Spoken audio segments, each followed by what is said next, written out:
first off, this is Sarah Milligan with the Oklahoma Oral History Research Program at the Oklahoma State University Library. Today's date is August, is it the 26th? 27th. 27th, 2015. I'm in Altus, Oklahoma, which is Jackson County. And I am talking with Glen Winters at the Jackson County Farm Bureau, at his office. We're doing this interview as a part of the Cowboys in Every County Oral History Project with the Alumni Oklahoma O State Stories Project. It's a long introduction, I'm sorry. It is. Now we'll remember why we're here. So, my first question, just tell me a little bit about yourself, like where you grew up, who your parents are, if you have siblings, that good stuff. I was born in Mangum, Oklahoma, December 11, 1954.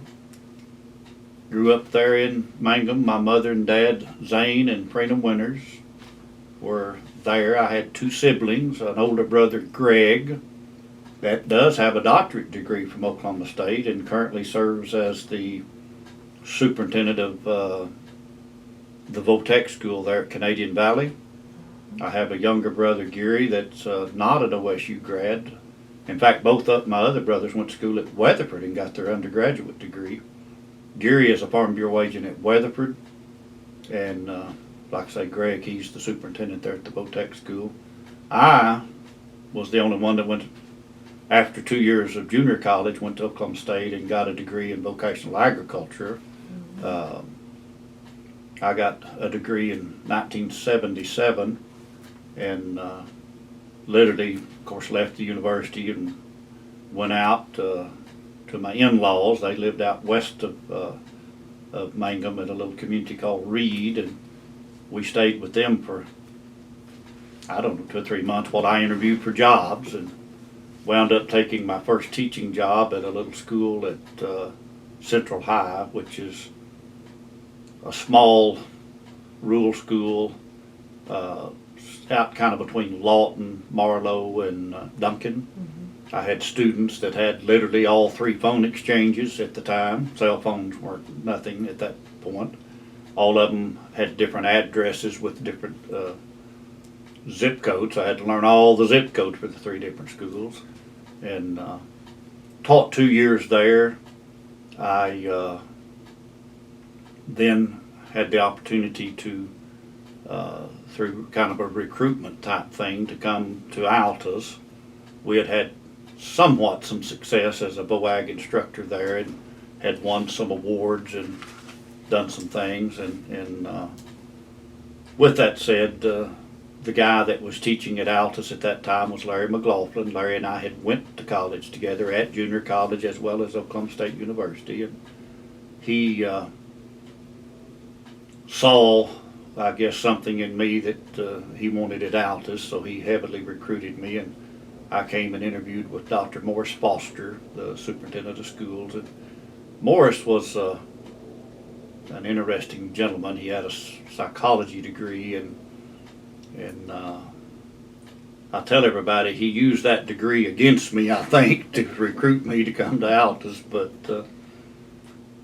at the time, because of our military base and the impact money that they got because of the military, they were actually the highest paying school in Oklahoma at the time. And of course, that got me within 35 miles of my hometown, which was, you know, kind of interesting and attractant, I guess, for my wife and I to be able to come back, you know, home, so to speak. And we had her aunt and uncle actually where we landed out northeast of town in a area there. Her aunt and uncle lived a mile from us, so we had frequented that area quite a bit as we were dating, and then as we got married and would come to family functions. Well, a lot of them were being hosted there, so you know it was almost a coming home event whenever we come to Altus. And we started our family while we were at Central. My oldest son, Jed, was born there in Duncan, and of course as an infant we moved here.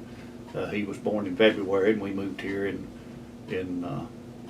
July, I guess. To kind of interesting story, a side note, the place we wound up buying was for sale, and I being a promoter a little bit, I had encouraged our ag chapter at Central, moving to Altus, but I'm still helping Central.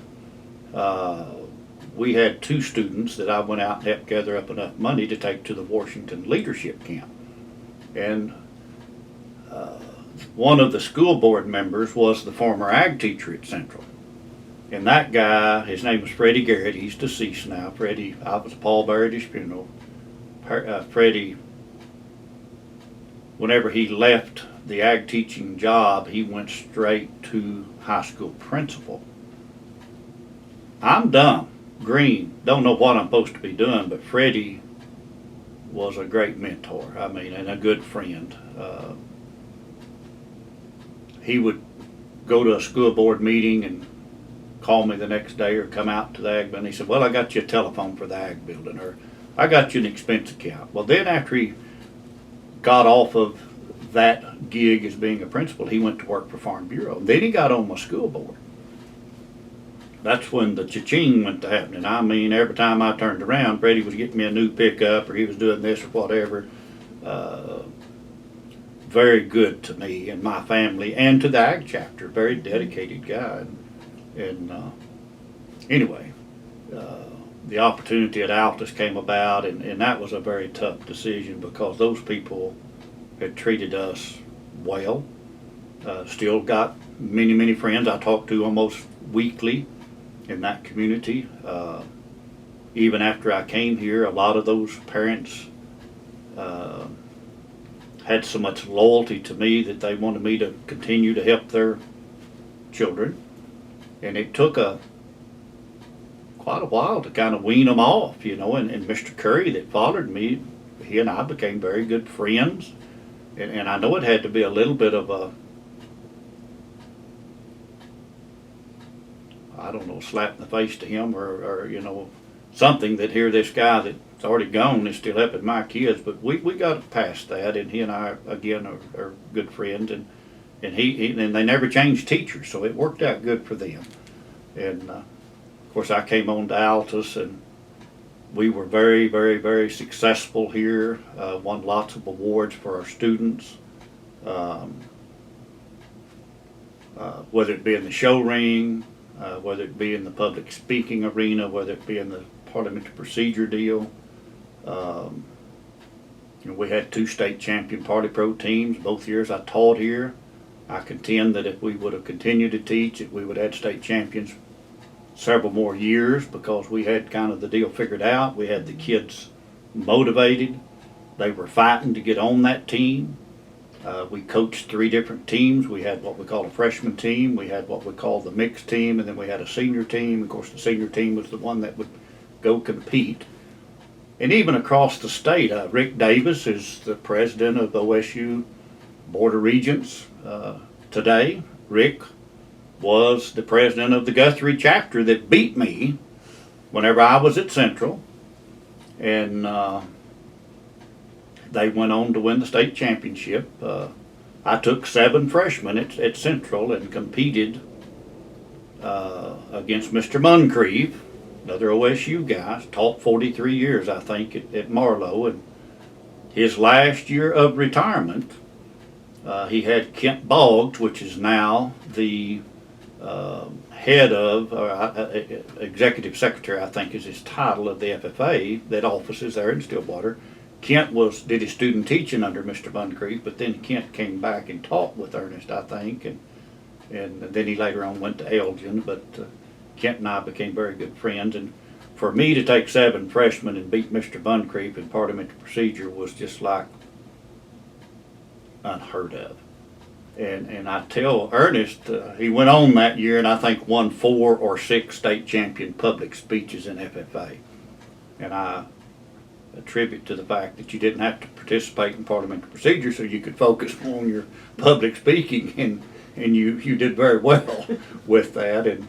And once we won there, we had to go compete against Mr. Davis, and he beat us up pretty bad. Rick's a sharp guy, and his dad Ernest was a great guy. And even after I came to Altus, Ernest Davis kind of ran, in my opinion. I didn't know him personally, never met the man, but had a million phone calls from him.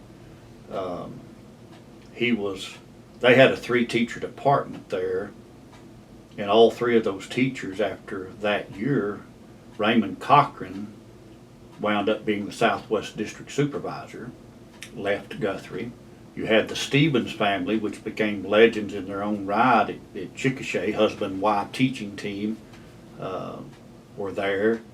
And then Lloyd Fletcher, very, very good friend of mine, came back home and taught at Mangum. He was raised at Granite, and so that was his deal. In fact, Lloyd wound up buying the very first show hog that Jed showed that made the premium auction at Jackson County that first year, and had the breed champion spotted barra, and got along pretty good with that. But anyway, Mr. Davis, like I say, while I was teaching at Altus, did everything up to it, including just about giving me a farm to move to Guthrie to teach. And you know, I was home, so I just stayed. And again, we lived out northeast of town, and of course, as we taught here, Adam was born in '81. He's my youngest son.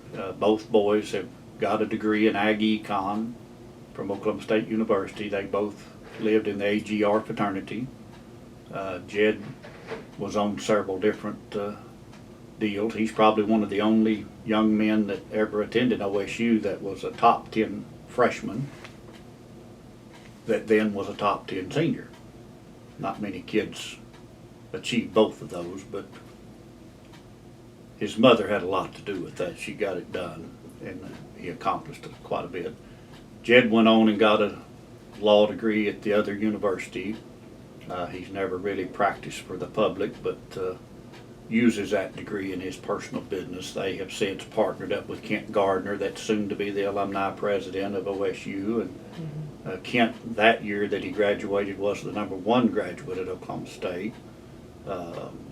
Kent and Jed became very good friends. They're now partners and own Mangum Brick at Mangum. They have several Bobcat distributorships in 3 different states, and probably some things that they hadn't quite told Dad about that they're doing. And anyway, they don't have to worry about them boys. We had lots of conversation as they was growing up and maturing, and I told him, Kent, one day, I said, you need to go up there and buy that brick plant. I mean, that's going to be a heck of a deal. It's cash cowed, so that's kind of what happened. I went up there and bought it, so worked out good. Adam came to work for me and worked for a couple of years, and of course married, and he drove back and forth forever from Duncan to Altus, which is a pretty big task. And his wife worked, and they wouldn't let her get any further west, and he had a job with me. But we finally got him hooked up with Edward Jones, and I say he hooked himself up with Edward Jones and studied and been very, very, very successful with them in their financial deal. And of course today the market has, last 3 or 4 days, has plummeted, so a lot of his clients may be on top of a building looking where to jump. But I was by there this morning, and there wasn't any blood laying in the carpet or anything. That's a good thing. Anyway, it'll all So he's come back in Altus, and both of your sons are back in Got Altus both now. boys here. We have 4 grandchildren. Jed has 2 little boys, Gage and Holden. Adam has a little girl, Brenna, and a little son, Luke. And of course, we still live on the farm that we bought originally whenever we moved here. We added, the original place we bought was a house in 4 acres. Some years later, I became friends with a particular gentleman, kind of became almost like a granddad to me, and he and I, we were buddies. And he worked for United Supermarkets, been through a couple of divorces. He was single at the time, up in his years, and the farm that adjoined me, that sold the same day I bought my 4 acres to a neighbor that I became friends with, he was having to sell it. And so we conceived the idea that maybe we ought to just buy that, and me and Byron become partners. Byron Ford, he's deceased now, but we bought that property, and of course Byron's now retired, and you know he can't do a lot in the dust. He's kind of dependent on oxygen, and we got rigged up where he could, you know, ride around the pickup and do his breathing treatments and all that right in the pickup. That was a little, back then you kind of had to hunt that stuff. Today I think you can go buy it off the shelf, but we invented what we had to make that work. And Byron's the only guy I know that could, in retirement, we put together several hundred acres of ground that were bought and paid for, and and we had buy-sell agreements, being in the insurance business and selling life insurance. I had bought life insurance on Mr. Ford, and whenever he passed away, those agreements all kicked in that I had the right to buy, and he would sell, and vice versa. If I'd preceded him in death, his family and heirs would have been able to do the same thing. And so I bought him out, lock, stock, and barrel, and you know, those kids got the money, and we then had a trust set up that we helped administrate for a grandson for him. Byron had a daughter that is deceased now, but he knew that she couldn't handle money very well, so he entrusted us to help with that grandchild, and we did get him educated and paid his entire education. And at the end, we had some money left over to give him, so that all worked out to Byron's wishes, which I'm very proud of that happened. His son, Danny, memorialized his dad very appropriately at the cemetery. I go by and visit Mr. Ford pretty regular. I'm kind of a cemetery nut and do that. Some people are not, but I go by and visit them. You know, we have conversation and talk. So very good tribute. Byron had adopted those two kids and raised them as his own, and had some issues and some problems, but you know, we all do, and it worked out, and everything's hunky-dory. I haven't, Patty is deceased now, and Danny I haven't heard from in years, but that's all right. So I think that's a good example of your commitment to your community and your neighbors.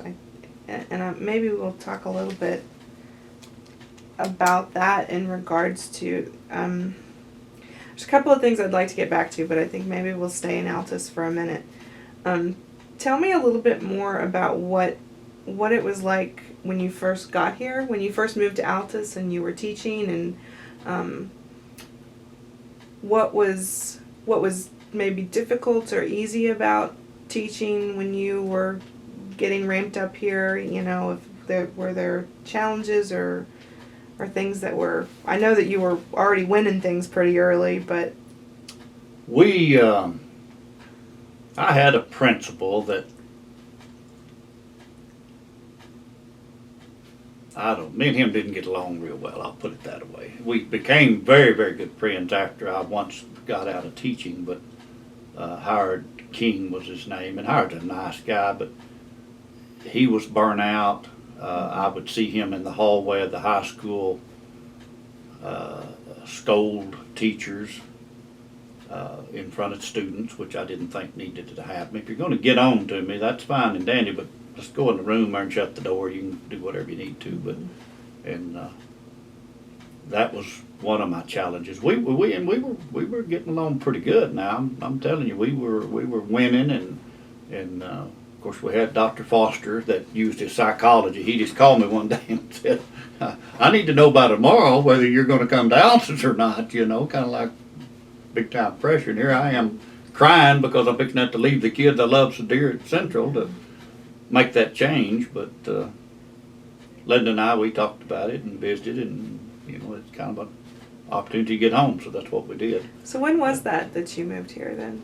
Well, I got my degree in 77, and we taught the 77, 78, 78 to 79 school year, and then moved over here, you know, that summer, and then taught a couple of years at Altus. So, just within a couple of years, then you were here after being graduated. I taught 2 years at Central and 2 years right after college at Central, and 2 years at Altus, for a total of 4. And I used to could rattle all that off, how many state farmers we had, how many American farmers we had.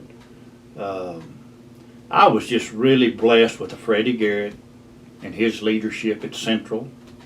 I was blessed that Mr. Buncrief and I became very good friends, even though I beat him. It was pretty tough for him to swallow that pill, but he and I served on several boards over the years, one of them being the Ag Teachers Alumni Board, and took care of most of the money in scholarship forms. And,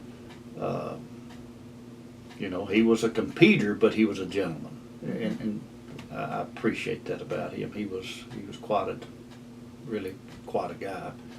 He was one of them that, and I'm making these numbers up, but if he was a line member or a Kiwanis member, he'd been like 43 years without ever missing a meeting. And, he had a philosophy, if you're familiar with like a gold emblem chapter or silver emblem chapter, that's the Danish method in scoring you. A lot of times at the county fair, you get a blue ribbon or a red ribbon or, a white ribbon for first, second, and third. The FFA used the gold, silver, and bronze. And Ernest was of the opinion if you won a gold emblem one time, you were always gold. Now, as I went forward in my thinking, I thought later on, of course, you as old as me, he's a lot smarter than I gave him credit for, because you had to work hard to get all those applications filled out and scrapbooks turned in, and that you couldn't be a gold but every other year. So every other year you had to work a little harder. And the first year I taught at Central, we were a bronze emblem chapter. The next year we were a silver emblem. I moved to Altus the first year here. For whatever reason, we were a gold emblem. And a lot of that was just a lot of effort on several mothers' parts, because they had to help me accumulate pictures. I had a lady by the name of Margaret Worrell, which still helps me.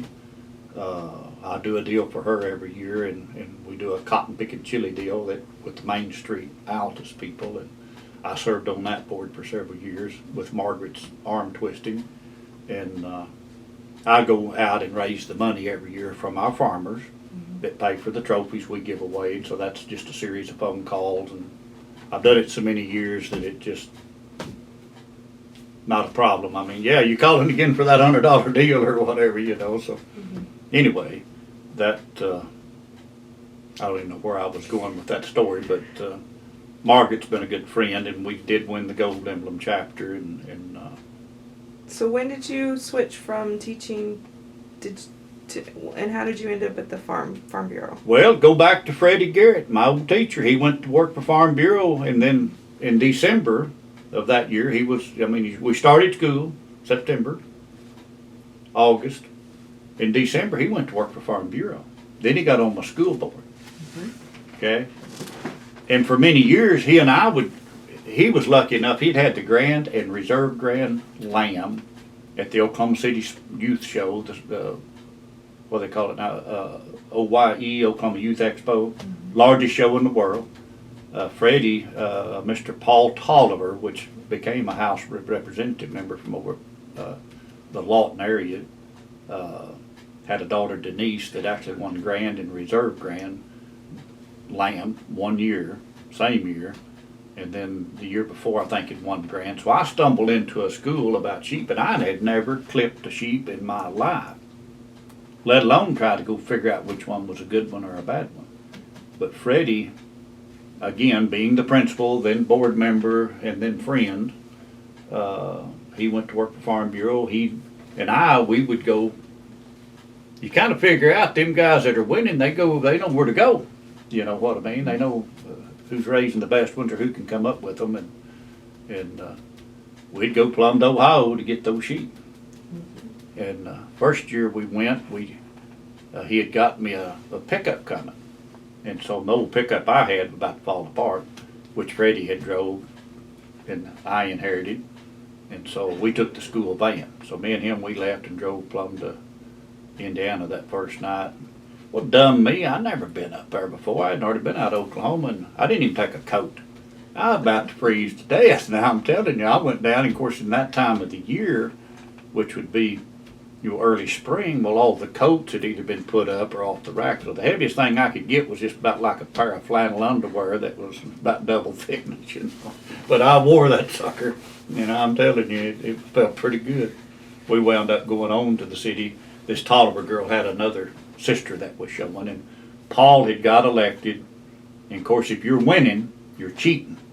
It's kind of the mentality of the general public. And So Paul, he had kind of, being an elected official now, kind of toned his deal down just a little bit, but he still got the pick of the litter, so to speak, and got along. I think that girl stood fifth that next year in class and didn't have the grand again, but I don't think Paul fought it quite as hard either. Of course, he was in session and, having to play politician, and wasn't home to tend to him quite as good.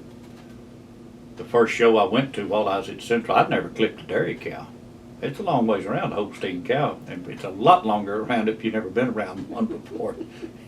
I think there was 28 head that showed up. I got schooled real big on clipping, how to clip. I didn't know nothing about it. I had Jimmy Benton was another family from there that was just a tick older than me. Jimmy's deceased. I was Paul Barrett, his funeral. Talked to his wife, Debbie, and talked to Freddie's wife pretty regular. Whenever Freddie passed, I was the guy that they came to. Of course, I'm there the day that he passes, and Leanne, his oldest girl, said, "We want to talk business after a while." And I said, "Well, what better time than now?" Freddie was an insurance agent. I'm an insurance agent. We both together probably had 60 years experience. And so I went through all of his life policies for the family. There was one policy that was missing that we had kind of entered into an association as agents that we could buy some additional insurance, and we couldn't find a policy. And I looked through everything, and this might have been the next day. They were going to the funeral home to make arrangements. And anyway, I don't know why, but I had the little girl's cell number in my phone that administrated those policies. She lived in Omaha, Nebraska. And I called her, and she answered her phone and told her who it was and what had happened, and asked her to, Monday, give me a call back. She said, "No, I'm not going to do that." Said, I'll call you back in a minute. I'll go down to the office." I said, "Honey, I'm not asking you to go down there. I'll be on the weekend." But she did, and literally called me back. She had the policy number, how much the face amount was, the whole 9 yards, and give all that to me. Of course, I'm writing it all down. And then my girls are in the funeral home at Lawton making arrangements. I'm still at the house. Freddie always fed his family on Sunday, and after we lost Freddie, I just called Leola and I said, "I'm going to feed the family. I'm going to do Freddie on Sunday." And so I took a bunch of Holder's aged beef that was from here. That's who I'm going hunting with here in a minute, is one of the Holder boys. And on Sunday, we fed everybody. And, after all that, we got them all done. And, of course, the kids went over there. Well, I get this good information, because they're fixing to spend, funeral dollars and make those arrangements and spend some money. And they don't know really, other than these policies that we knew about, where they were at financially. And nobody answered the phone whenever I called, but I texted them. I did learn how to text finally. And my text was, "No problem with the agent's policy. You have X number of dollars. I've got all the details worked out," or something like that. And literally, they're sitting in there making funeral arrangements, and whenever that text hits their phone, and that would have to be refreshing to know that you can do whatever you want to. You've got enough money to write a check and pay for it. Made me feel proud to be a friend of Freddie, and I don't know whether I'll ever get even with him or not, but I was working on it that day. So anyway, totally different story there. But anyway, we got him fixed up and got him buried. That was pretty tough for everybody, but and I try to call his wife every time I don't know why I do that, but if I'm traveling, kind of going through that stomping territories, it seems a good time to call and talk to his wife, and we took care of her. I mean, my son Adam, that's with Edward Jones, and I went over and sat down with her and looked at her portfolio, if you will, and I said, here's what I can do, here's what Adam can do. We want to do what's best for you. You pick. I mean, we had all the family there, the girls and that mom and everybody. So, you know, with what was left behind, we've done the best we could do for them. And, I bet they know that. oh, there's no question about that. You inferred this, but I want to clarify. Did he lure you into the Farm Bureau, and when did that happen? Oh, If that's true. I was teaching, and me and the high school principal I was telling you about earlier kind of was bumping heads a little bit. I think he was a little bit jealous, but the big thing I think more for Howard, he was burnt out. It was ironic, after I submitted my resignation letter, my teaching partner, Mr. McLaughlin, he submitted his. Now, I'm telling you, you just don't understand how many hours we were putting in. I mean, night and day, 24/7. I mean, I had 3 party pro teams, 24 public speakers. We had all the livestock judging teams that you can accumulate from livestock to ag mechanics to. I started an interscholastic meet in Altus held on or about Valentine's Day. So that's in February. Now the reason I picked that date is I wanted my students to know their speech. I wanted my creed speaker to know his creed. I wanted my quiz kids to know the quiz. I wanted all those kids to know before we started stock showing.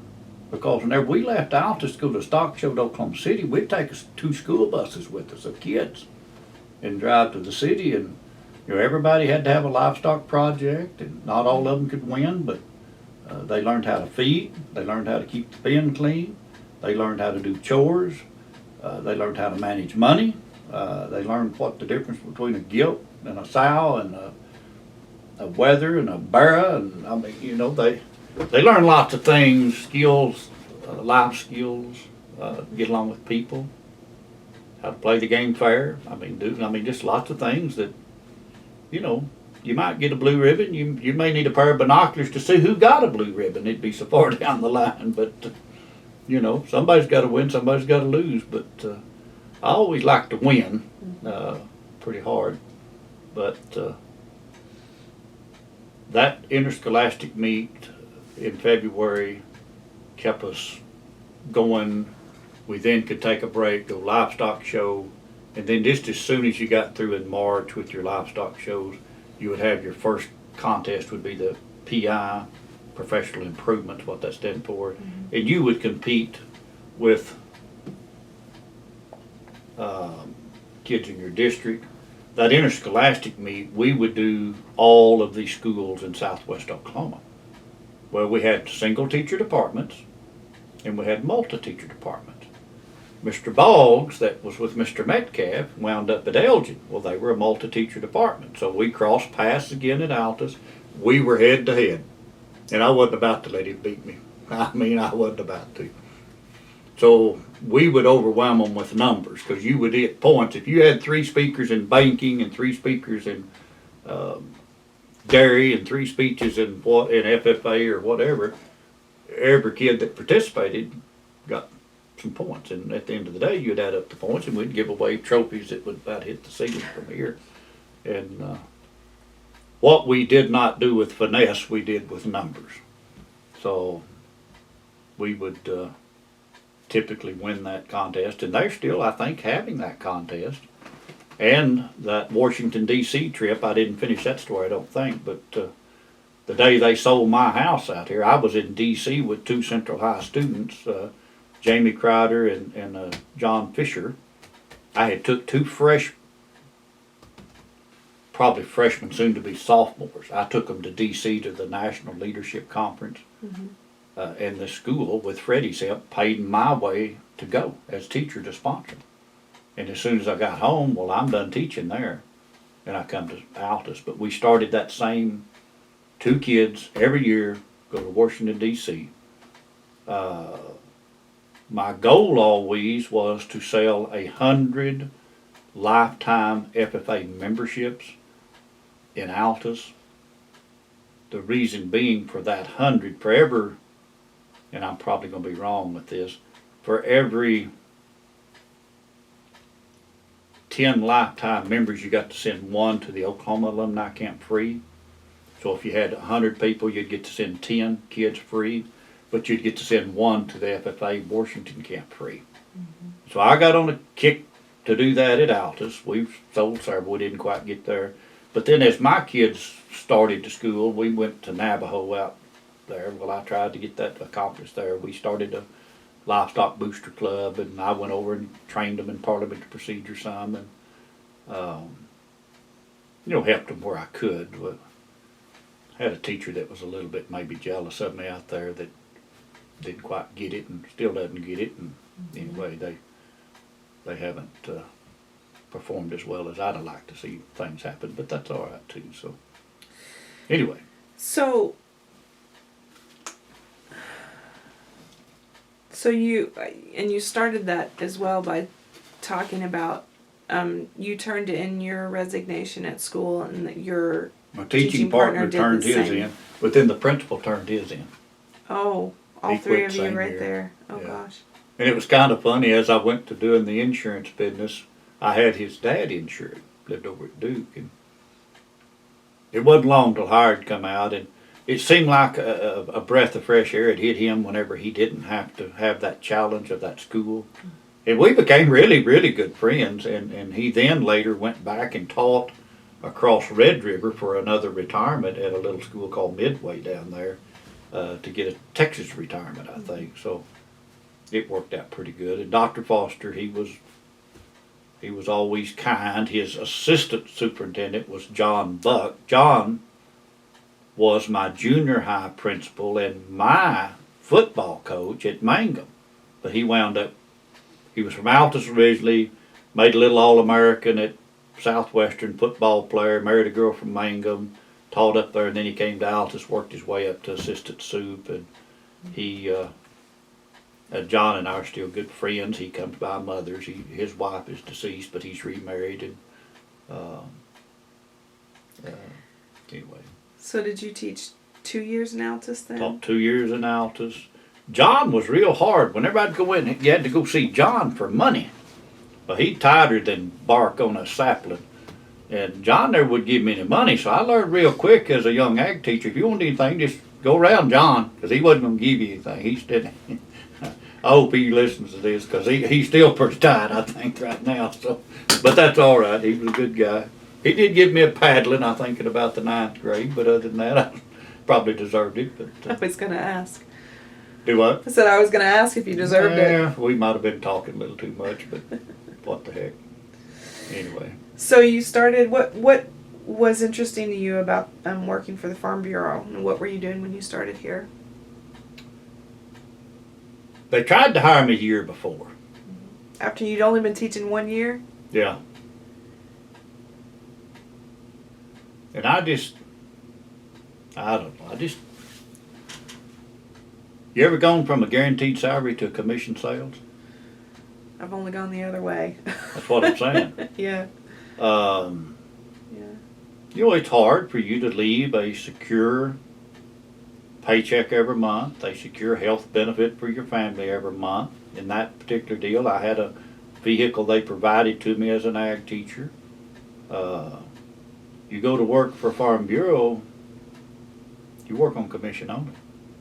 And it's been the best thing I've ever done in my life, but at the time it was a pretty hard hurdle to jump over. So the first year I didn't go. And as my relationship with my principal got worse and worse, one of us wasn't going to walk away one day. We were going to get into a fight in the hallway and embarrass both of us. And in fact, I told Dr. Foster, I said, hey, I've done resigned. You just go tell Howard to leave me alone. I'll be out of here. And apparently he went and talked to him, because I made a pretty good impression on Foster, and I think he knew I probably was fixing to do what I told him I was going to do, and Howard just left me alone. I mean, we might walk down the hall and we'd go around each other, but that's all right. We mended those fences and got to be friends later on, but at the time, we both probably were unhappy where we were at. Probably the best thing for both of us to do, and we did. And anyway, So are you saying it took an uncomfortable situation to make you want to take the leap to commission only? Well, that and of course Freddie come back into the picture. They set up a meeting in Snyder at a little old restaurant, and about 4 or 5 of those guys that had sold insurance for several days brought their 1099s with them. In most cases, you know, a W-2 form or a 1099 is what you made the year before.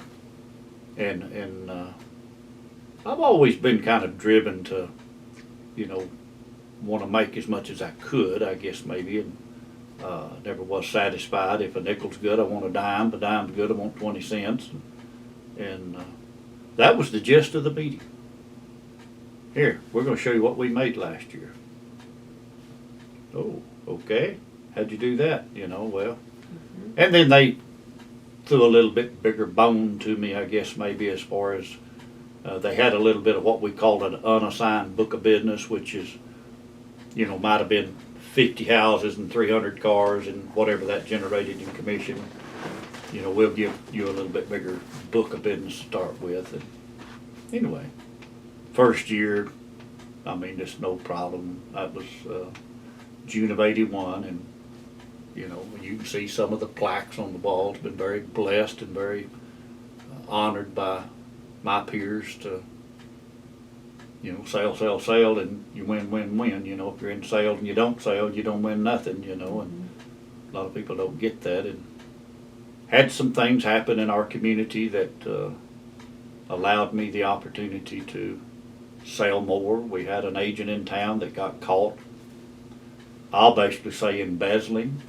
Insurance commissioner caught him. He was kind of the old mayor of the community. He was the old godfather of a lot of the community leaders.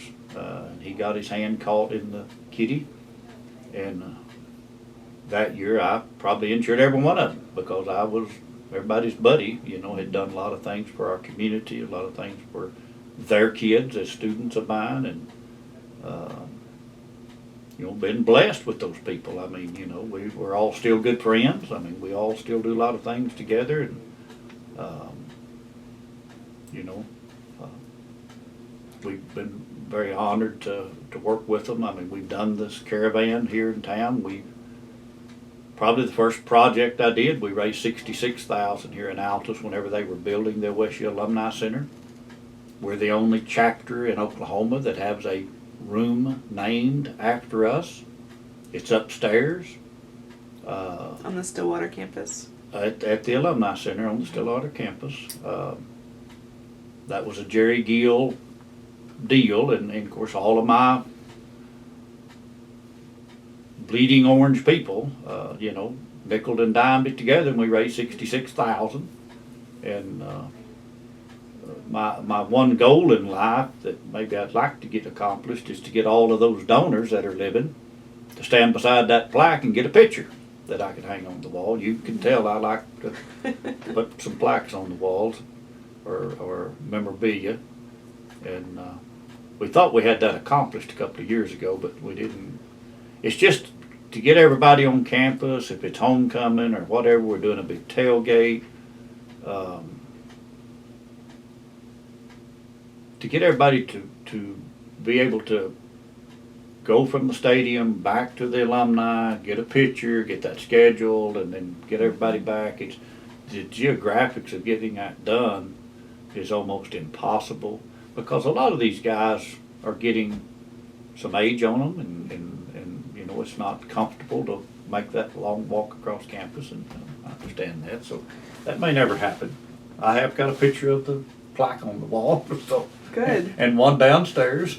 That's a start. But, well, let's talk a little bit about all those events you do for your community, because I think that is also really telling of a lot of things. And you mentioned it. You have participated or spearheaded several events in your community that were fundraisers for either, in a lot of cases, OSU, or if there's an individual with a need or a family with a need.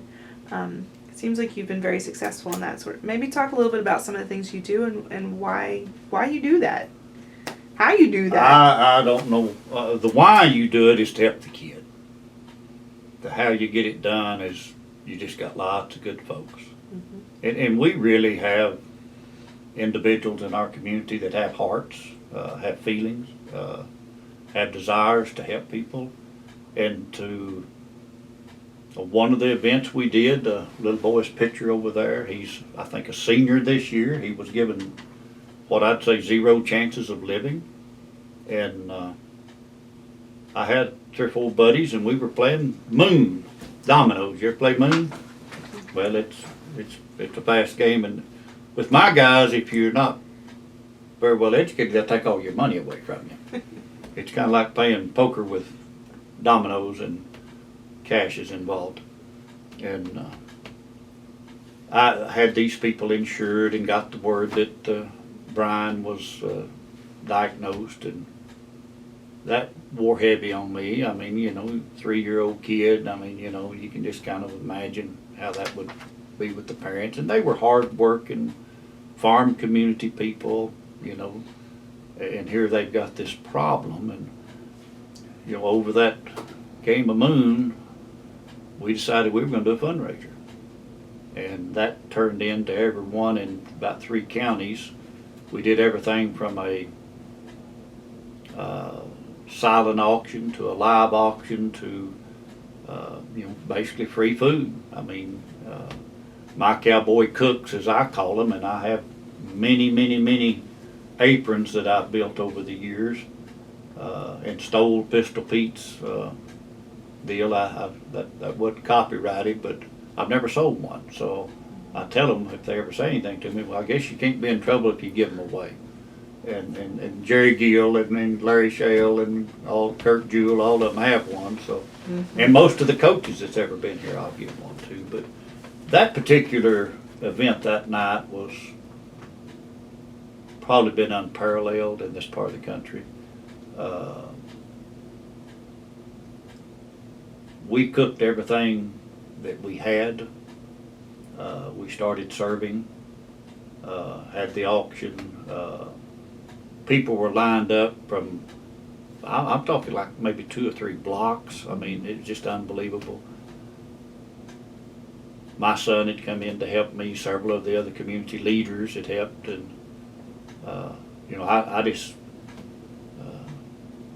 got on the phone. I called every restaurant in town. I said, on everything you got hot. I bought everything that Walmart had, everything that United had. I had every restaurant in town. Literally donated everything they had hot. And we still run out of food. I mean, and there were people that left that didn't get anything to eat. But they didn't care. It was all for that kid and the benefit of that kid. And we're very thankful today that kid, he's a senior. You wouldn't even know he's ever been sick. Great big old burly kid. He could whoop me in a New York second right now. But back then, the little boy you saw over next door, he was helping during a Christmas vacation time frame, put in some electric barbed wire fence, setting some corner posts. He somehow or another got tied up in the PTO shaft of a post hole digger and caused severe injuries to him. And the elder rated community put that on, and we helped with that. And I say we and my cowboy cooks and everybody that just your buddies. I mean, we all just kind of pitch in and do the deal. The caravan came along. Talk a little bit about that. You're talking about the OSU caravan. Explain what that is and how you got involved. In the very beginning at Oklahoma State University, before the Boone Pickens money came to play, a caravan was a caravan. They had vans. Typically, if you remember back in the late 70s, early 80s, everybody had a customized van. That was kind of the deal. Well, some of the donors from the university would let them have their van. And the coaches, in an effort to sell more tickets, if you don't win, you don't sell many tickets. And back then we weren't winning very often. So in an effort to sell tickets, they would caravan around Oklahoma and talk about the football team and the program and what we're going to do and all that other. And that turned in from a van to really getting high on the hog. They got a motorhome. And about the time I got involved, they were just changing from the van to the motorhome, and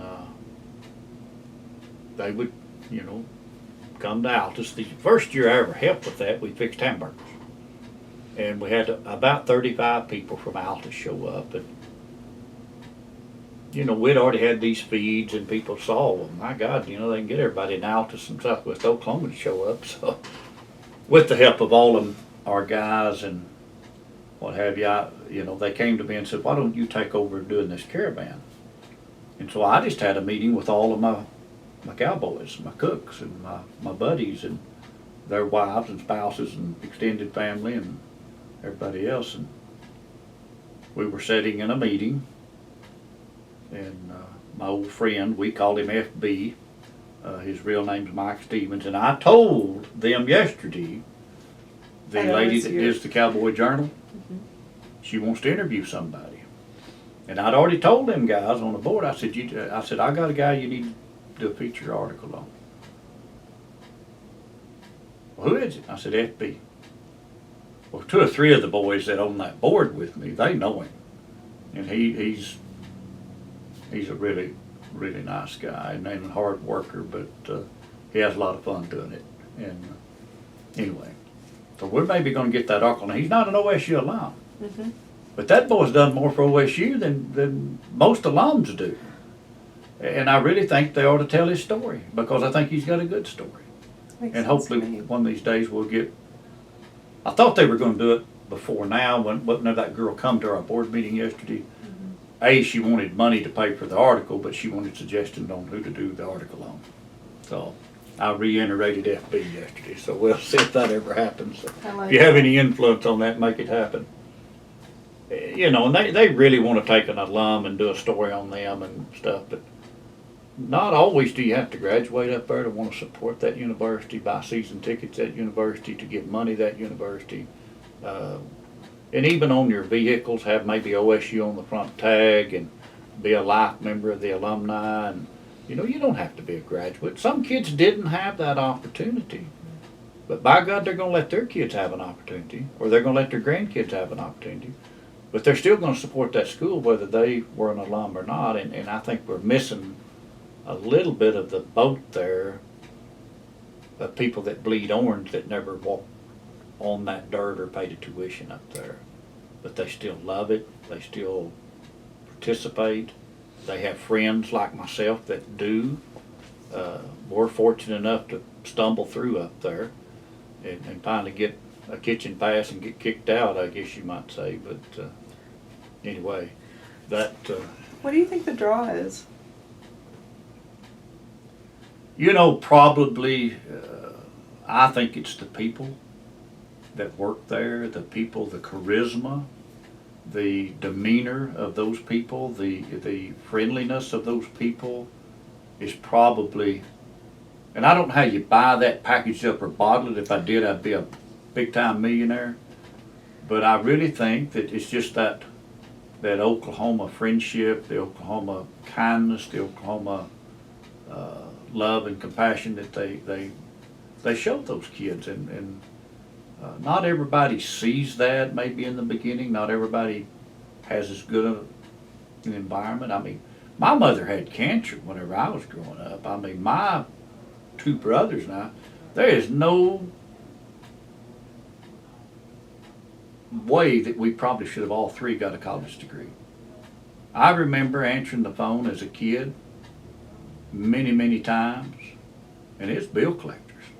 Where's my dad? You know, where's Zane at? I mean, they're just hard-working folks. Mother just had the misfortune of having cancer, and back then it was probably she shouldn't have lived. But she had 3 snotty-nosed kids at home, but by God, she was not going to leave alone. And she was, if you meet her, you'll she's still pretty feisty. 79-year-old, she still substitutes at the schools up there. All those kids baby her around. If it's cold, they go start her car before it goes home. And anyway, there's no way we should have all got a college degree, but that was their goal in life, is for us kids to all get an education. do the deal. My older brother that wound up with a doctorate degree went to Stillwater. And of course, he had to be in the fraternity and run with the pack that he kind of grew up with there. And that lasted about a semester. And so he had to kind of go home and regroup and wound up at Southwestern. And he went ahead and got his degree and taught and made a principal, and then went back and got his administrative deal and got his doctorate degree, and whenever he got into the VOTEC system, that really was kind of his bailiwick. He came to McAllister. We had some impressive stuff with the vocational technology Well, he actually centers. put one or two of your folks in jail, Oh, and some of your locals didn't like that, and they fired him. so he came for that part of McAllister. There's a few different sides. It you can wasn't Gene mention. Stipe. I mean, it was some teachers in the school that wound up. Gene and I'll tell you a story about Gene Stipe. It can go a lot of ways if you want to talk about Well, Gene Stipe. it wasn't too bad. You know, Gene He was around a long time. around forever, 50 plus years.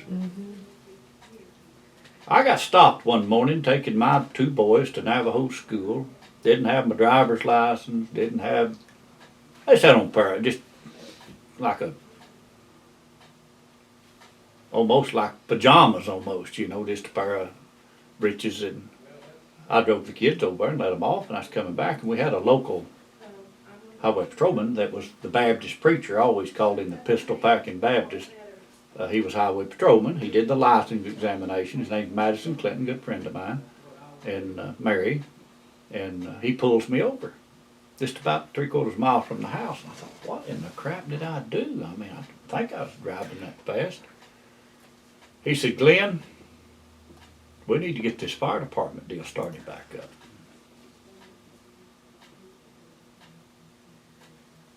Okay.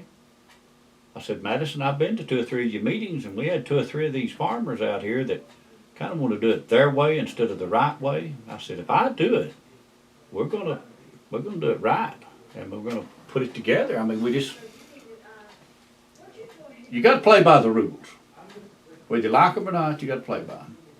And so from that, getting stopped by the highway patrol turned us into forming the Friendship Volunteer Fire Department. I served as chairman of the board of that for 3 or 4 years. But we got some pork barrel money that Gene Stipe didn't know nothing about to pay for our first fire department. We were so proud of getting this money. I'd kind of worked under the scenes, politically got involved, and well, Gene found out about it. Made him mad. You ever heard the term Little Dixie? Oh yeah. Well, I've got letterhead in my safe at home that's got the Little Dixie logo on it Wow. that we exchanged back then.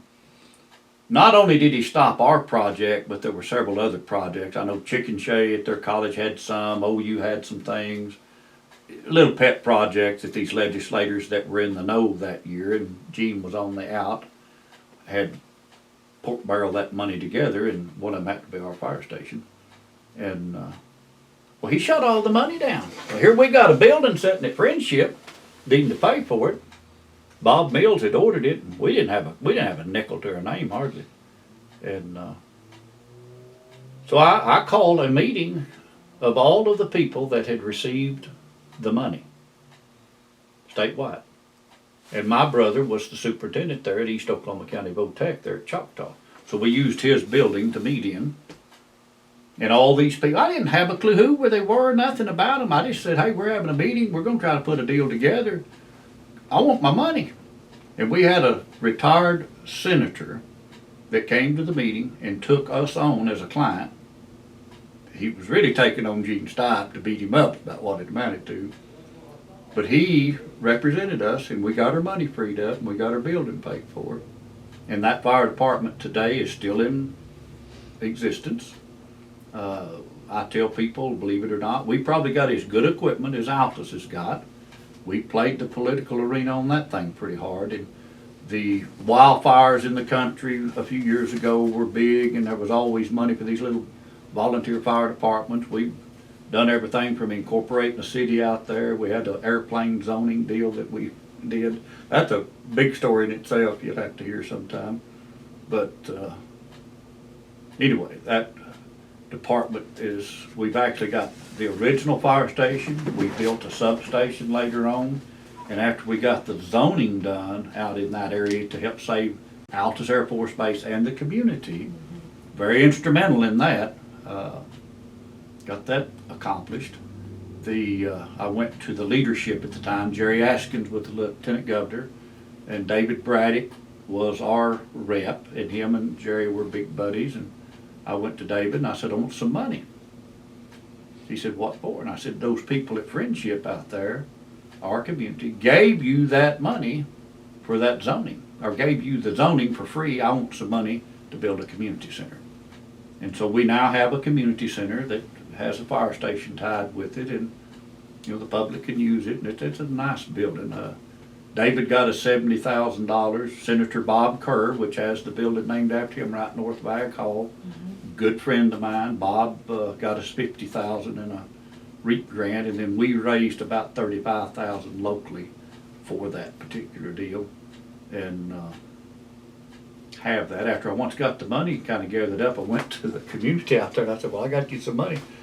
They said, well, we don't want to have to cook hamburgers every Saturday night to pay you for this building. We don't want your money, So I went home that night and thought, well, what in the crap am I going to do? So I went back a few days. I said, won't we give the money to the fire department? They got a revenue stream. Whenever they build their brand new building, let them build a little community center down on one end. They can use it for the training. We then can use it for potluck supper or whatever we need. We can use it. So we got that built, and of course our family gave quite a bit of money to that to get it finished, and it's nice. I mean, it's there. It doesn't serve its purpose as often as I would like to see it used, but that's a whole different story there that I'll have to tell you off camera. We can do that. Is that where you have your fundraising dinners? No, actually, we built another building. I serve on a Jackson County Industrial Trust Authority, and we built a Bar S factory out here. After we got it built, the Bar S people, the location of it was real close to the old FFA facility, and the fly problem around livestock and the manure and that type of thing was not conducive to a place that made food. The Bar S weenies, corn dogs, so on and so forth. I did take, I think I told you, but 768 corn dogs yesterday from that plant up to Stillwater to feed to those freshmen yesterday. But thank you. They've been good to donate every year. The city decided they would relocate not only the school farm, but also maybe the former fairgrounds. So we were the second community in Oklahoma that put together a tax increment finance district, TIF. Guyman was first. How that works is you go into a area, you can do it just about anywhere, and you draw the boundaries of where the TIF's going to be. It can run any way you want it. And you try to identify an area that potential growth will be in. And we were smart enough with that group and with some advice from key people to include the Bar S plant, to include some other grounds around that would potentially have some growth. And so then you have to go to every person that receives ad valorem tax. So you have to go to the schools, which are a huge benefit. You have to go to, in our case, library gets about a 3-meal deal. Your county government gets 5 meals. On and on and on. You just look at your tax list and you'll see whenever you get your bill on your property, if you own property, where all that's broke down at. So you have to go to those people and say, all right, we're not going to raise your income at all for X number of years. We're going to mark off this area And we're gonna take whatever growth money comes out of that, and we're gonna put over here, and the project is gonna be X. The project we picked first was the fairgrounds. And we drew it in the sand, and we built that building. I had sheep that we raised. We actually raised at my house the Grand Champion Lamb in 1999 at the Houston Livestock Show. My boys were off in school. And you know, to raise the Grand at Houston, that's a pretty big hurdle to get done. And I thought to myself, what better time to sell than now? I'm at the top of the mountain. I mean, we had an old buck we called Sport. I had promoted him in Every Trade magazine. If you could buy a full page ad in it, Sport was in it. And we'd done a lot of AI work with the university. Dr. What's his name? There's 2 or 3 of them up there. I donated semen to the university, and then they would do this AI. We had Dr. Gorley come in from Iowa that would do the AI work, and we were trying to do it right. We spent a lot of money and do the deal, and we had the first event in that new fairgrounds that ever happened. They just finished it. We moved in. I sold $250,000 worth of sheep one day, I think. So that was kind of but I'm out of the sheep business, which is all right too. But Is that how you got out? Was that your last basically, stand? that was the last deal there, and then a year or two thereafter, I would let everybody that bought something come back in, and I'd host a auction for them. Yeah. The big deal, my kids were all out of, it's me, I was a guy I had a couple of guys that tried to help, and, but the kids were done, and we were, we showed until we couldn't show anymore. We'd go to Louisville and Denver and Phoenix and Kansas City, and we went plumb up till the time they wouldn't let me go no more. And I was probably at that time so burnt out I hadn't been back, so. That makes sense. But anyway. So I had another couple of questions. One, is it normal for you to get pulled over just so people can ask you if you'll get on their side? That was probably the only time I ever got pulled over by the Highway Patrol that says, we need you to do something. I had been to 1 or 2 of those meetings, and they were my neighbors. Some of them were my clients, and I didn't want to offend them, but they were just, the state wants you to do this or this or this to qualify for this or this. And, oh my God, I ain't gonna do that. Well, whenever we started, I went to my group of guys. There were 17 of us that sat down, and we, in a few days, got our bylaws put together. And basically, I'm always kind of the guy that I wanted equal for everybody. If you show up, you came with paying for your own gas, on your own time, you got just as big a vote as I got. Okay? You don't want to have to be there, you don't have to be there. If you want to be there, you be there, but you're going to get equal time. And so that's first 17 guys got 77 hours of OSU certified training, fire training. Okay? That bylaws is still in place. If there's a new young man that wants to join the fire department at his own will. Now back then we had no retirement, we had no workers' comp, we had no liability on the trucks, we had nothing. Not a big deal till you start accumulating a few things and you're sitting there as chairman and you see one of your firemen pull a dumb stunt, maybe running into a burning building that he probably shouldn't have been in. And I finally went to the guys and I said, hey, I'll help you any way I can. I'll raise money for you, I'll do whatever. But I'm not going to be a fireman anymore because I was concerned about losing a farm here or a farm there or whatever. So I've helped them, still help them today. There's a lot of stories about that fire department getting the old truck and finding it and finding the motor that weighed 432 pounds. It was solid brass, getting it put together, throwing it under the truck. And I fed lots of steak meals, whining and dining some of those state people to get down to test their truck to score us. The first year we went from a protection class 10 fire department, which means you have no fire protection, to a 9. Well, what that meant to the homeowner, me being in the insurance business, is their house insurance premium went down about 15%. Well, being kind of the dummy I am, I went to all of my guys that had my Farm Bureau insurance. And I said, hey, if I send you back your refund check, will you donate that to the fire department? We'll give you a check right now. Yeah. We raised about $10,000. We went with that money and bought additional hose. The rules say you got to have 2,500 feet of 2.5-inch hose to go from a class 10 to a 9, and then you can go to an 8, 7, 6, right on down. So we started a membership drive. We defined our own logo, which we still use. I went to the rural electric people, convinced them to let me have their mailing list, which probably is illegal. I don't know. But we sent out mailing list to every meter. We didn't know how to get everybody notified, you know. And we charged, I think, $35 for a regular membership, $20 for a senior citizen. We've since, I think, gone up on that a little bit, but my gosh, that was a long time ago, you know. And it's been good. We went from the first year up from a 10 to a 9.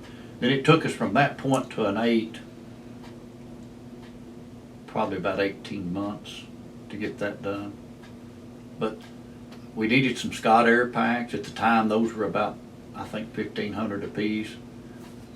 In my area at that time, we had some people that raised very successfully racing greyhound dogs. And they had opportunities in all parts of the country they'd send their dogs to, and you know, they were rolling in the chips pretty good. And so I went to one of the guys and I said, hey, would you consider giving me some money to buy some air packs, so if we get a call that your kennel's on fire, we can go in there and get them puppies out? He said, I sure would. I'll write you a check right now. So we did. So I went back and figured all of his meters and took that number. In other words, he had 3 electric meters there for his dad, him, and a hired hand. And I did the math and, you know, took his dues. Well, we gave him, and it's in the minutes, and it's also, he was given a letter that you're going to get free membership to the Friendship Fire Department for like 23 years, 3 months, and 6 days or something, you know, because you gave me X number of dollars to buy the Scott Air Pack. But that was the last thing we needed to get to that Class 8. And David Lingle was the guy that did it. And some years later, the zoning deal come to pass that got us our community center. David got bought out. So he relocated his family and moved to down on the lake somewhere and retired, I think. So he got paid well, I guess. Not a bad deal. Anyway. So I just have maybe one more area to talk about, and that's your time in Stillwater. So you were there for 2 years.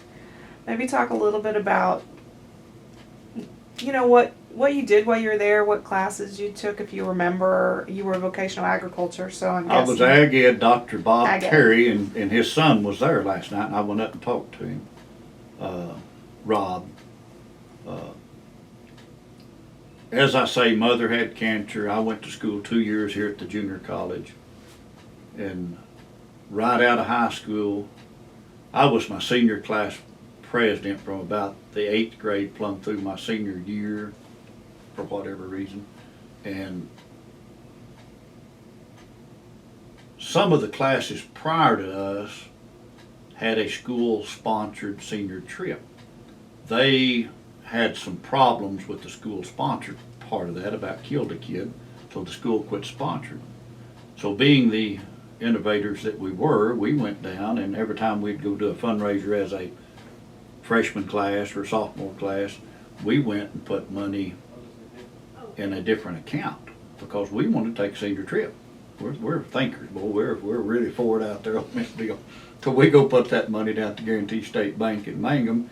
If we made $100, we'd put 90 over here and 10 over there. We'd put a little bit in the school, but most of it went into our account. So I'm on my senior trip, and I get home, and everybody from the city manager to one of my football coaches to my old buddy that always had, kind of my granddad I didn't have growing up, Junior Tyler, all of them want to talk to me. Mother had a laundry list here. Boy, everybody wants to talk to me. A lot going on here. Well, Tyler, while I'm gone, manages to get fired from the city by his cousin, which is the city manager. Tyler had run the swimming pool, the teen town, kept me employed the whole 9 yards as I was growing up as a kid. Took me fishing, took me hunting. I mean, just, he was the granddaddy I never had.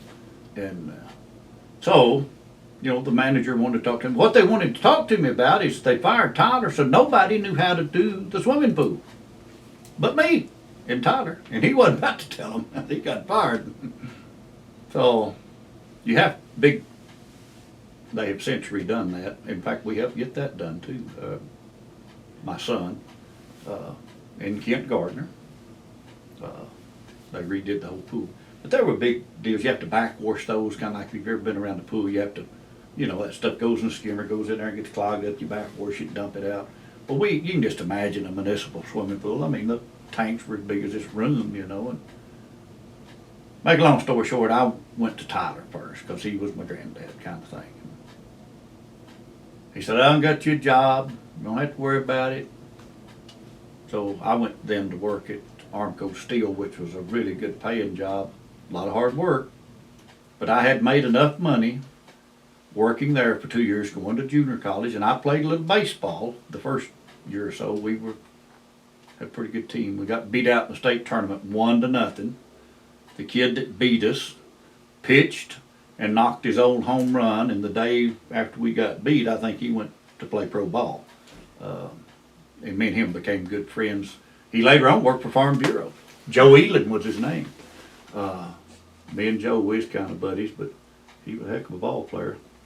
And with Mother's cancer deal and all that, it was probably good for me to get grounded and get my basics out of the way. We were down here at the old school, which was kind of now part of the high school. And we've since built a nice high school out here. Get those 2 years behind me, and had a buddy that was part of my graduating class, and he's since deceased. I was pallbearer at his funeral. I've been a pallbearer at a lot of people's funerals. So Larry was killed in a bad car wreck, but he and I and 2 other boys roomed together in a basement apartment in Stillwater. They rented the basement out and the upstairs out, so that house was doing double duty income-wise. It's on Bella Street, I think. From McDonald's, it was just about due west down there. And went to school for that semester, and of course I was kind of lost. I really didn't have anybody take me by the hand. I mean, my parents had never had a college degree. I really didn't have anybody that just would do what I think we ought to do. Is I think that Mom and Daddy ought to have to go with that kid as a freshman, and I did with mine. And we went over and we introduced ourselves to who our counselor was going to be. We talked to the counselor, and then they're still good friends. Anyway, you stumble around up there for a couple of years. And of course, I was making close to $20 an hour back in '73, '4. I mean, that was pretty good money back then. The going rate was 2 1/4. Okay, so whenever I leave my good secure job and the junior college atmosphere, well, here I go to Stillwater. But I had enough money put back to pay my way, and I roomed with them 3 boys. I was dating my high school sweetheart, Linda, and we decided it's time to get married, and we did. And of course, then she came to Stillwater, and I had been fortunate enough to somehow or another hooked into a Dr. Bill Lebo, he was a physics professor, him and his wife, and they lived north of the golf course, the municipal golf course, not quite to the overpass up there, and you turn and go back towards Lake McMurtry down there for 5 miles. I've been by there several times, just reminiscing go by there. But they had they had horned Hereford cows, and they were building a house. The day I went to work for them, we were pouring the footer, which means the trench you dig and pour the concrete in. Well, they were kind of at that point living in a trailer house. And whenever I left, they were living in the home, we had it bricked, and we did all of those different trade skills. So From did they? framing it, to sheetrocking it, to painting it, to laying the brick on it. This old man's dad was a mason contractor from Pennsylvania, Mr. Lebo's, Dr. Bill Lebo's dad, and he built post offices. So this old man wanted to relive his childhood more than anything, and I was the labor and he was the brains, and we built an octagon sunken living room. And I'll never forget the day that, he just sat down there, pi square times so and so and so. He just drew it out on the concrete, and that's what we need to do. I'm thinking, I'm not getting this real good, I'm not a physics professor, but he was, and he was a real interesting guy. Had a lot of research he had done. You take a 16 penny nail, that 16 penny nail is 3.5 inches in length. And whenever we were framing that, he had done research on how the angle of that nail driven into a 2x4 to hold it to a bottom plate, which one of them held better in high wind tornado type settings. And so he wanted that nail driven. That was before air guns and all that. You were swinging a hammer. He wanted it to be 1/3 of the length of the nail up the board at a 30-degree angle driven in. And if it wasn't, pull it out, do it again. That was kind of how eccentric he was. Laying the brick, to you name it, it was always, it had to be just his way. And, How'd you get roped into doing that? well, I had, as a kid, Dad and them, we never had any money, so we had to fix everything we had, and we wanted to add a room on, we had to do it ourselves, so I kind of learned how to do those skills as a kid, and just, like I say, got a job working for him. And I'd been around cattle and helped, and so I got to tend to all the cows. If they ever took a trip, I was the guy, cowboy that took care of them, and just helped them on the farm. I just, $2.25 an hour. How'd you meet him? Some way or another up at the school, and I think it was somewhere over right across from Ag Hall used to be the dairy barn. They tore it down a few years ago. Boy, you could get a real big old cinnamon roll in there that was real good for breakfast. But I think it was Dr. Bob Noble. He was going to be my advisor in the beginning, but then after I switched, because he was an animal science guy, Larry McLaughlin, what was his last name? The boy that was killed, Larry Anderson. He had been up there and kind of flunked out and had to come home and get his grades better. His dad was an extension agent, so he had the OSU legacy kind of going on, and that was probably one reason I went up there. Larry and I were buddies, but whenever I switched my major to Ag Ed as opposed to animal science, well, that's when you kind of got out of the Bob crop deal. But I think Bob might have been my connection. He knew Mr. Lebo, knew he had a need for some, a strong back and a weak mind, and I fit that category pretty well. So anyway, I went to work up there and work for him for the whole time I was there. And then I'd go back and see him if we'd have summer conference. I'd go see Miss Lebo and stuff occasionally. So why Ag Ed? What made you want to major in that?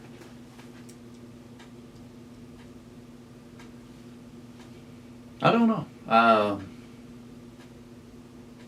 really don't know. I had probably one of the guys that influenced my life a great deal was a gentleman by the name of Mr. Killian. He was an old ag teacher. His uncle was Burl Killian, that was head of all of the VOTEC for many years back in those early days. Burl gave his nephew the job at the college of being the ag teacher somehow or another. So Mr. Killian and I, we were big buddies, and he was an old ag teacher. Now he's teaching at the college, and I'm taking a lot of his ag classes, and we're still good friends. I need to go see him. He's down here in one of the retirement homes. His daughter sent me a deal the other day and told me that he was staying down here. His wife has passed away, and and he'll probably never go home, so I really got to go see him. But after I got up there, I probably just, I was the chapter president in my ag chapter at home, and the old ag teacher at Mangum had passed away, and we got a guy that had never really been. He was always a 4-H kid, never had ever been in ag, didn't know nothing about ag, but he had a degree from Oklahoma State, so they hired him. And, he just probably didn't know enough to, you could have went to some other ag chapters and learned a lot more about FFA. It's almost amazing that after I got out and started teaching that, but I had Freddie that had mentored me in different ones, and Kent Metcalf, you may have not know Kent. Kent passed away recently, but Kent, it's almost crazy, but Kent started at Central. Kent taught 1 year instead of 2, but then he came to Altus, and then he was God over here forever. And him and his wife divorced, and that created a little problem. He then went to Oklahoma State University and worked for the State Department up there. And then at the end of his career, he worked for the economic people at the chamber. That was his big deal. And so as I started having students, and of course these kids, no different than me at Central High, as we were winning after Kent just left, well, those were his students. And I mean, if we were at Stillwater at the little theater and a parliamentary procedure deal, Kent's there. I mean, those were his kids. He was rooting his own just as hard as anybody, if not more. And his wife still lives right down here. I was just in their house the other day, and I said, Ruth, you remember meeting me the first time? No. I said, well, Linda and I come to borrow money to buy that house, and you and Ken had just divorced. And here I am, the new ag teacher, going to take Kent's place. She said, I remember that. I said, well, that's what happened. So, that was a long time ago. What'd you do while you were in Stillwater? Do you remember? What you all Well, I never went to a football. I went to one game the whole time I was up there. My wife went to all of them. I had student tickets, student passes. But I worked. $2.25 an hour. Took a lot of hours to make much money. And I went to class.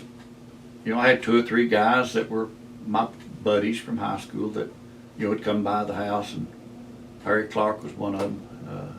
He still lives here, farms, and back then farmed some, and he'd come over and, hang out a little bit. And Larry Anderson and those boys were still up there, and we'd go hang out with them some. You'd go down to the bar and have a beer and play pool and, whatever college kids kind of do, big deal was hurry up and get out of here. So I had a real good GPA because most of my credits were taken down here whenever I transferred, and I didn't do it any favors up there in some of those 5-hour chemistry courses that about beat me up, but wound up, and I had to go get permission my last semester to get out in 4. Most kids don't ever get out in 4, but back then you did, supposed to anyway.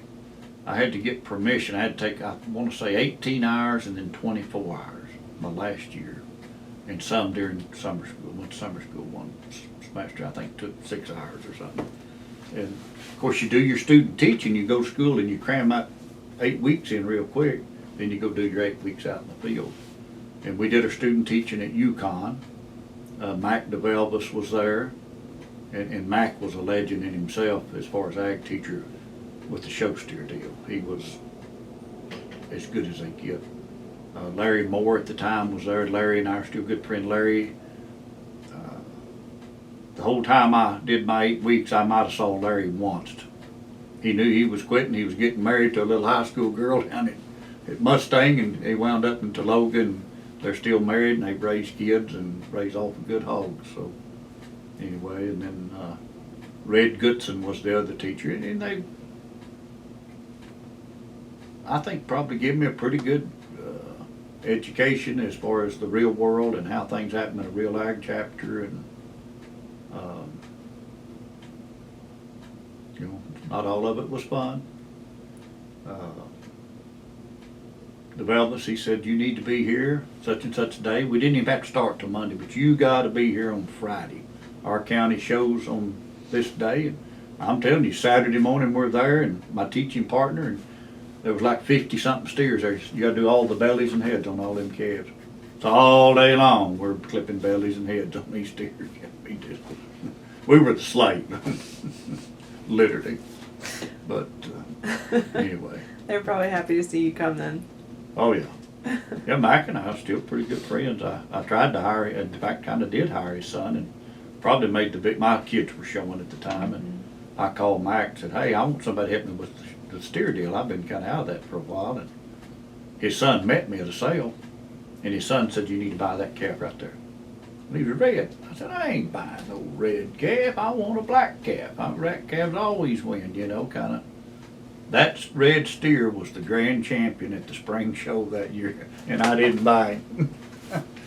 My sons remind me of that pretty regularly. So I have made some pretty stupid acquisition purchases. But anyway. So your wife went to OSU then too? Did your wife go to OSU then as well? No, she actually went, they were raised out on the farm. She had a sister. And she got kind of a secretarial deal through the junior college here. You know, basic office typing. And of course, that was even before computers ever got. They was probably invented then. They probably just weren't used as much as they are today. But she worked there at the university the whole time we were there. Dealing with foreign students and getting them all to make sure they get to their class and all. I really never was over there to know much about what went on, but anyway. Okay. That was kind of her deal, but she did not actually ever get a degree from Oklahoma State, or even probably ever attend a class there, to be honest with She you. worked there though. But she is the hugest OSU sports fan.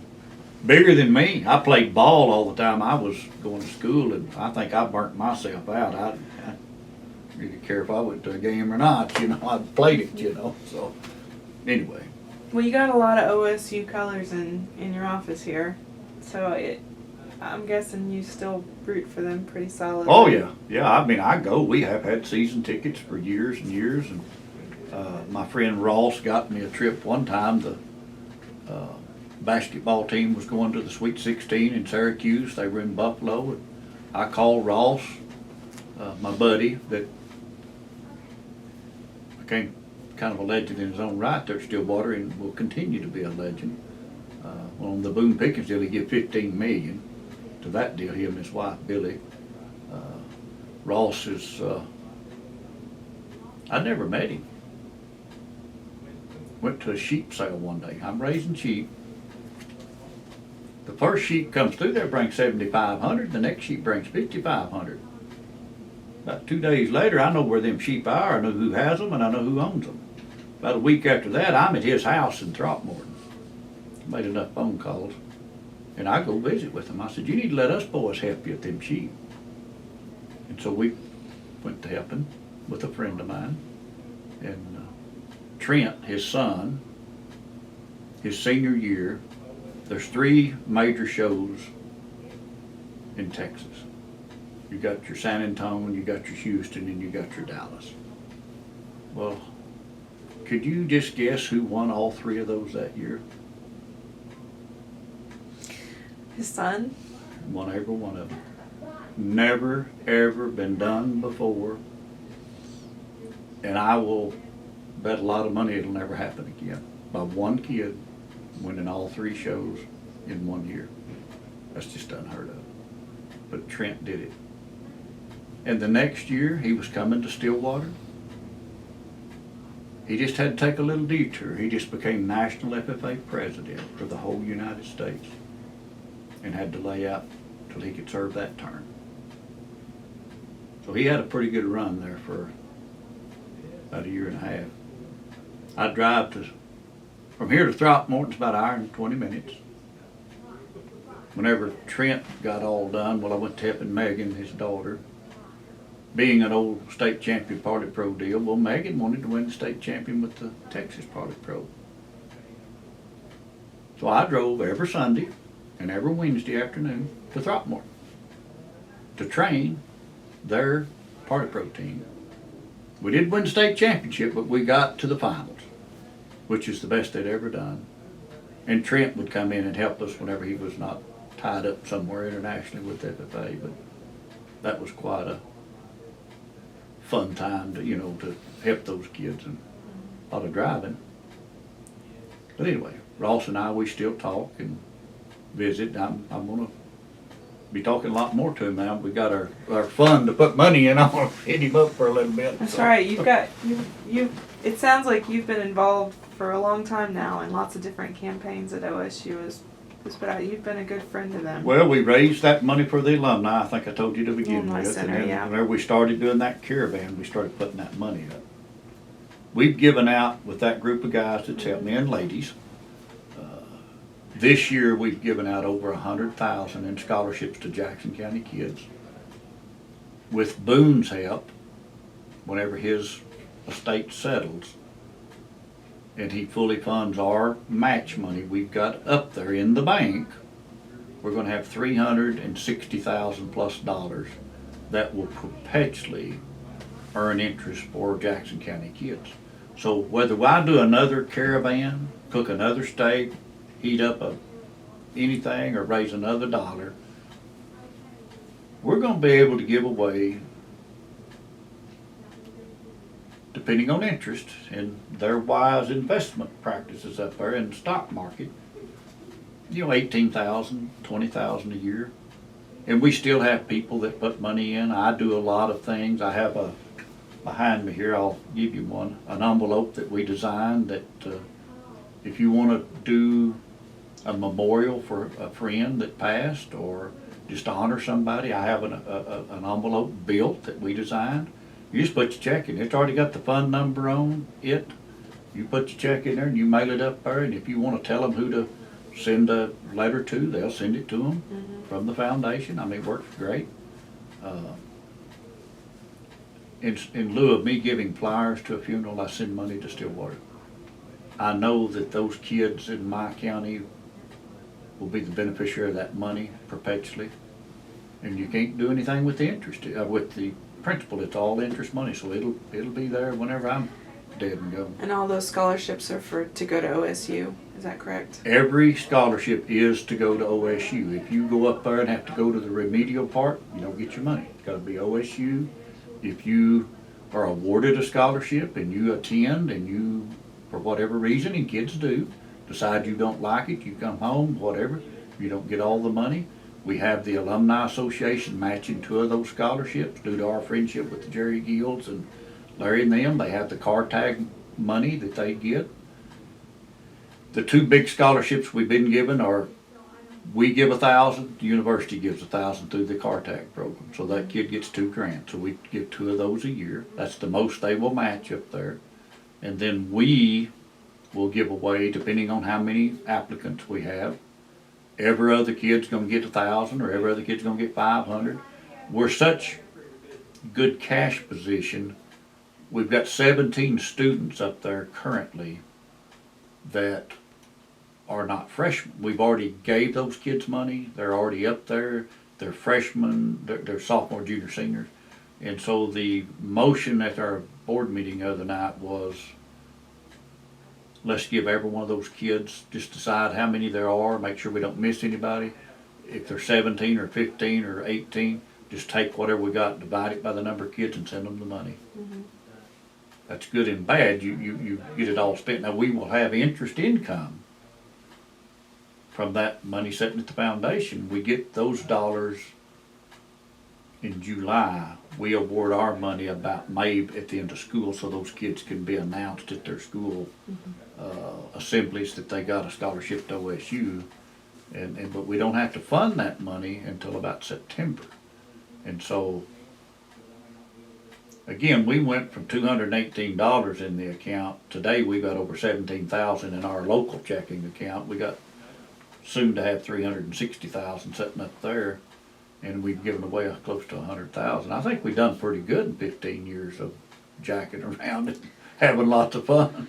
That's a good reason to sell a steak. Well, we built FB, he built a cooker. And of course you gotta know my guys, they decided they're gonna see how many steaks they could put on this one cooker. And it was featured in every book that Stillwater publishes. The first time we used it was for the caravan. They put 432 steaks on that one grill at one time and cooked them, which I think's almost phenomenal. And of course, it's got Pistol Pete all over it, and OSU Cowboy cooks and everything, you know. So, You all still use it? oh yeah, yeah. A little side story: FB had a niece that got married and kind of burned him out on cooking. The next day, he said, "I'm done cooking." So he give all of those cookers to another buddy of ours that now has taken over. Jay Landers, he's the one that gave me all the corn dogs yesterday from Bar S. But he keeps them at his house, and he still cooks for me. He takes care of him and Gary Winsett. And Gary Winsett was Burns Hargis' roommate as a student at college, and so we have a little connection there. But they took the cookers, and they do, not only do they do that event, but they also do the Senator Inhofe event that we've done down here for, I don't remember how many years we've done it. We're on year 12 or 13 or something. For fundraising. Well, it's that, but it's just a fun event. It's a dove hunt that we do, and to get our United States senior citizen, senator to come, you know, to Altus. Burns has been here, Dr. Joe Alexander, the former head of the College of Vet Med. Joe and I are good friends. You know, that's kind of a deal. They need to come, and I mean, those guys, Jim got all the money for your media bus deal there and all of that to be built. I mean, that was all transportation money. So are you gonna keep having him then, now that he's Oh yeah, that's exiting his role soon, right? who is now. Isn't Imhoff? Isn't he? Oh no, Jim. he's He's sticking in it for a still little got longer? about 5 more years before he has to run, and he's, you know, getting some years behind him. But no, he'll be there. His health's good. He's in great shape, and we've got our new senator Langford, the other United States Senator James, and I are good friends. I drove down to Marietta the other day to be there. He said, "What are you doing driving all the way from Altus?" I said, "I just wanted to be here." I went to Bill Brewster, former Congressman Brewster. Dan Bourne was there, the former congressman for us. And those guys are real instrumental in helping me with my shooting facility, which we hadn't said anything on tape about it, have we? Do you want to? Probably that maybe needs to be another story because we're not quite done with that, but we're working hard on it. And I think we really have got, we're to the point that it's probably, we're going to start turning dirt here very quickly. You can probably say what the general goal is that you would like to help create The vision that I had for the shooting facility at Oklahoma State, right? at Oklahoma State University was to build a facility that would help every 4-H kid in America, Oklahoma primarily, but America, because every kid can come, and for sure regionally come. But we wanted to offer every discipline, whether it be archery, small bore rifle, air rifle. You know, not every kid's parent can afford to buy that $10,000 show steer or that $500 club lamb or $300 goat, or do they have the desire to do that, or the expertise to feed them or to groom them or to haul them or whatever. And I think we need to realize that our environment's changing in the state of Oklahoma as far as the livestock industry goes and those kids. And I was the biggest shower in the world. I mean, I hit every show that we could go to in America with my kids and never missed a one, and had quite a bit of success. The 4-Hers now, as youth, I think they have to be 10 before they can shoot archery, or maybe 10 before they can get a shotgun in their hand. But we've got a great wildlife department. Richard Hatcher and his group, they have a STEP called Shotgun Education Training Program. Shotgun Training STEP, Shotgun Training Education Program. And they, with that program, will go out to the local schools. They have the guns that they and other donors, the Forest Club out of Oklahoma City, those people have been very good to the wildlife department to buy them trailers, pickups, shotguns, clay pigeons, bullets, the whole 9 yards. And they go to a local club, and that kid doesn't have to have nothing but his body and his parents' permission, can walk out there, and with adult guidance, they will show them how to properly shoot, learn the safety aspects. We've never, out of millions of shots fired, we've never had a problem, injury, even close. I mean, the safety is of the utmost importance around guns, and of course even with bows and arrows. And those kids, at no cost to them, can learn to shoot, and they have just as equal opportunity if you live in Altus, Oklahoma, or Muskogee, or Boa City, or Idabel. That kid in all 77 counties in the state of Oklahoma is given the gun that his buddy in the other counties have to shoot.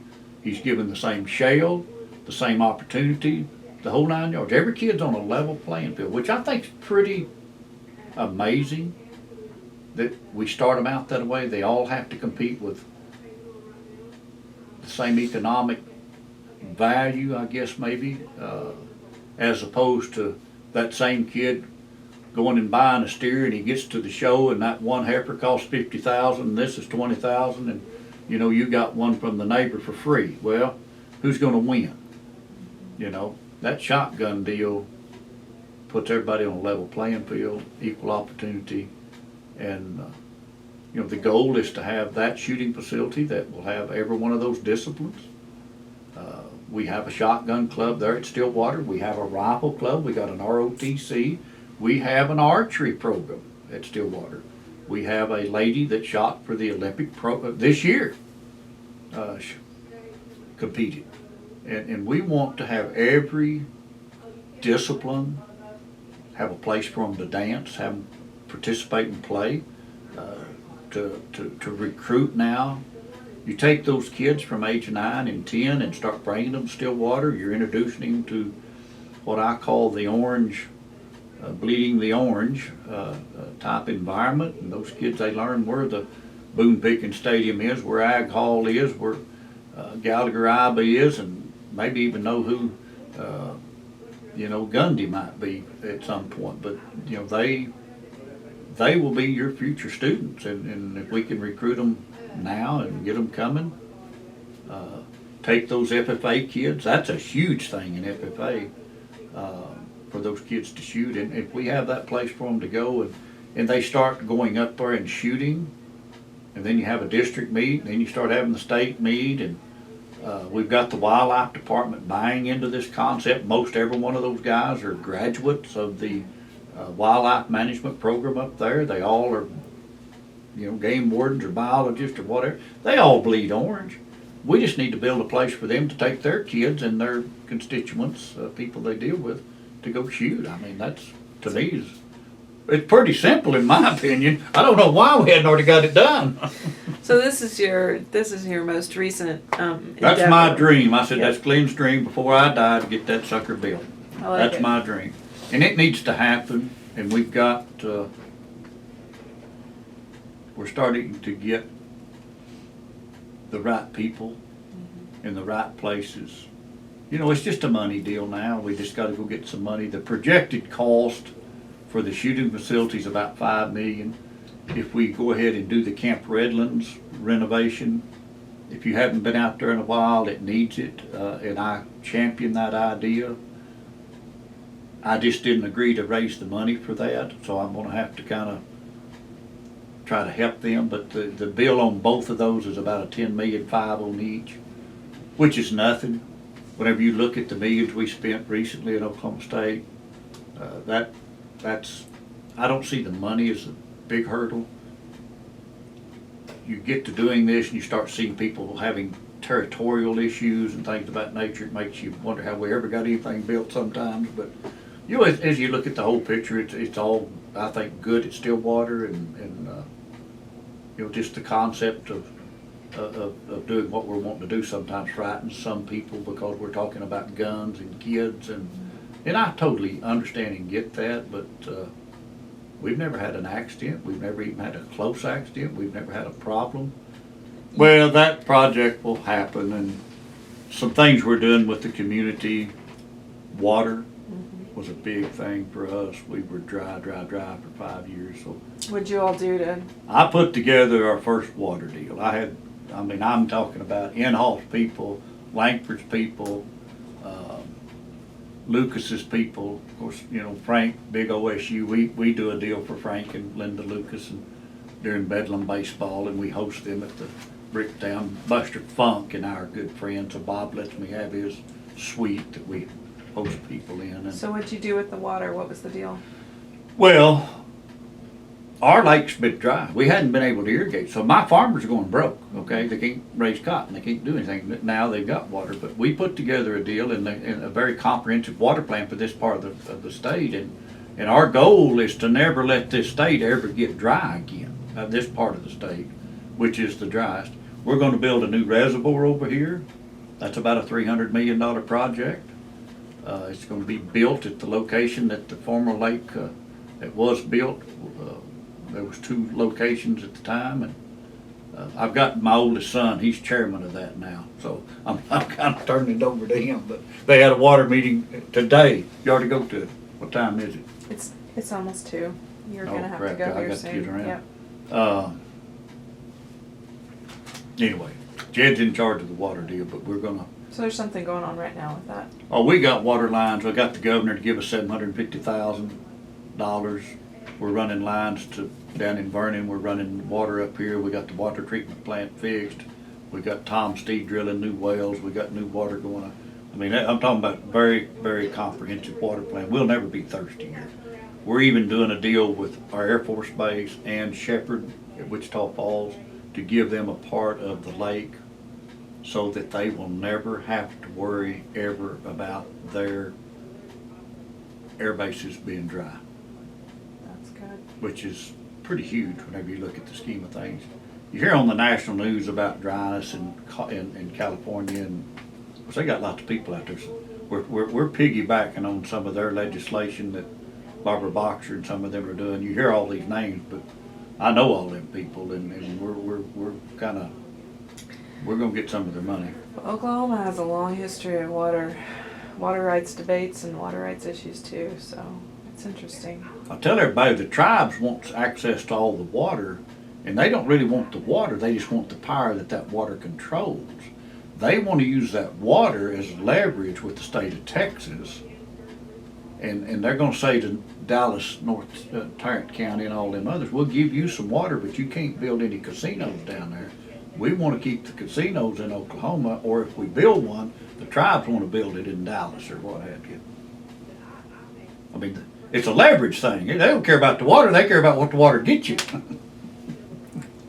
That's a Huge thing. long topic. Well, in the interest of getting you out to your antelope that you have coming up later on today, I'm going to go ahead and shut it down unless there's anything else that you want to talk about. I don't know of nothing. Hopefully there'll be somebody to remember in that series of stuff I've talked about. I definitely think so. It was really interesting.